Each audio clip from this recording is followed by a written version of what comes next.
Hello my dear students, Neeraj again with my next video of exercise 3.6 question number 2, third part, the next word problem.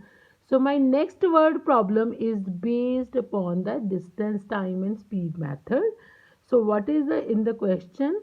Ruhi travels 300 km to her home partly by train and partly by bus. She takes 4 hours if she travels 60 km by train and the remaining by bus. If she travels 100 km by train and remaining by bus, she takes 10 minutes longer. Find the speed of the train and the bus separately. Firstly, what we have to calculate? We have to calculate the speed of the train and the speed of the bus. So we will assume it. So let the speed of the train, I'm assuming it as x kilometer per hour. Why I am using these units? Because distance is given in kilometers and time is given in hours. That's why I am using the speed unit as kilometer per hour. And similarly, the speed of bus is equals to y kilometer per hour. Because these are two unknown terms, I will take it as x and y. So what is given in this question? I'm going to explain it here. Suppose this distance is 300 kilometer. 300 kilometer total distance. Ruhi travels this 300 kilometer to her home. Ruhi is here and her home is here. And Ruhi travels from this point to her home partly by train and partly by bus. Means some distance will be travelled by train and the other distance will be travelled by bus. So if she travels 60 km by train, suppose this is the 60 km, what will be the remaining distance? That will be 240 kilometers. And partly by train means this distance is travelled by train and this distance is travelled by bus. So the speed of the train is x here, speed of the bus is y here.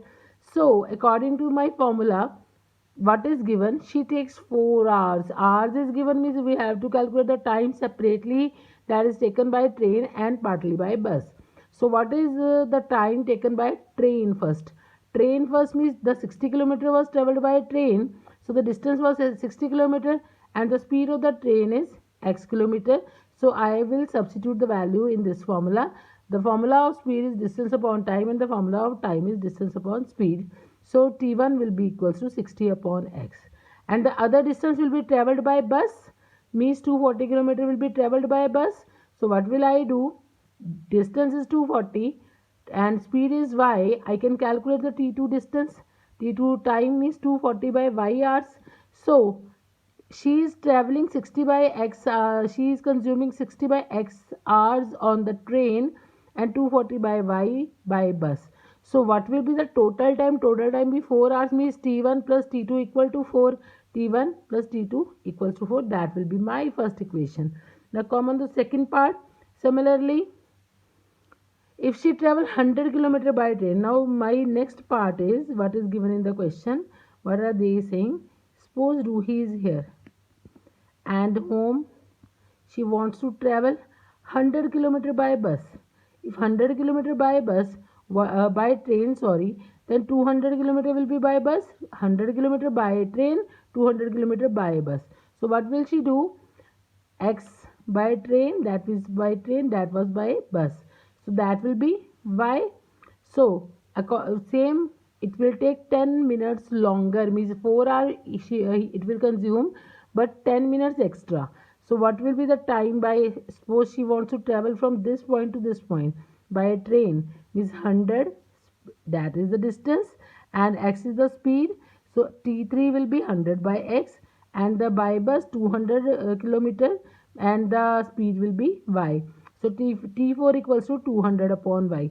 Both the times are here and she is taken 4 minutes longer, 4 hours and 10 minutes.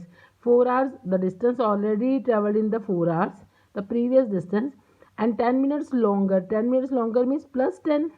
There will be plus 10 minutes. So I can't add hours and minutes. So what will I do? I will make these minutes, I will change these minutes into hours by dividing it by 60. What will I get? 4 plus 1 over 6. Take the LCM of 6. Add 6 and 6 4s are 24 plus 1 25 by 6 hours.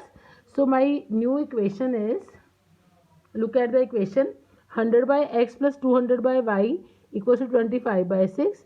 60 by x plus 240 by y equals to 4. Now what is the problem? That is the equation reducible to simple linear equations. So how will we do it? That is the problematic part. 1 over x and 1 over y. Substitute in both the equations. 1 over x and 1 over y is common. So what will I do? I will take 1 over x as p and 1 over y as q. Substitute here. 100p plus 200q equals to 25 by 6. Take this 6. This 6 is in the denominator or in the fraction. We will take this 6 on the other side. 6 will be multiplied by 100p. It will be 600p. 6 will be multiplied by 200q. It will be 1200q is equals to 25. And the second one equation is 60 by x be 60p plus 240q equals to 4. Now I am having a very simple equation, simple linear equations. Now I can apply any of the method, means I can apply elimination, cross multiplication or substitution. I am going to solve it with the help of elimination method. As you see, 600 is there, 60 is there. If I am multiplying 2 by 10 and subtracted from 1, I can easily eliminate the p part. So what will I do? I will multiply this equation by 10. When it is multiplied by 10, 60 multiplied by 10 will be 600. 240 multiplied by 10 will be 2400 and 4 multiplied by 10 will be 40 and subtracted from 1. So what will I get? Minus 1200 and minus 15, and when I solve it, 15 by 1200 it is 1 by 80. Now substitute this value of q equals to 1 by 80 in any one of these two equations. I will choose the second one equation because this one is the easier one equation. So what will be that? 60p plus 240. Put the value here of q. When you solve it, you will get 3. Take 3 on the other side, it will become 1. So 1 will be 60. That will be the value of p. Similarly, I will substitute p is equals to 1 by 60 and q equal to 1 by q is equals to 1 by 80. Yes, 1 by 80 in my this equation, in my that star equation. 1 by x equals to p, 1 by y equals to q. So I will put it here. P is equals to 1 by x, q is equals to 1 by y. Here q is equals to 1 by y. So put the value of q is 1 by 80 equals to 1 by y. Cross multiply it, you will get the value of y is equals to 80 and the value of x equals to 60. Now that x and y was assumed by me, not given in the question. What we have assumed? We have assumed the speed of train and the speed of the bus. That is x and y. So at last I can conclude that speed of the train is 60 km per hour and the speed of the bus is 80 km per hour. My next optional exercise, I have provided you the notes. Kindly go through that. I have discussed all the methods and the questions of the chapter number 3. Kindly go through the notes, go through my notes, and if you are facing any kind of problem or any kind of, kindly go through my videos. It will definitely help you. Thank you very much.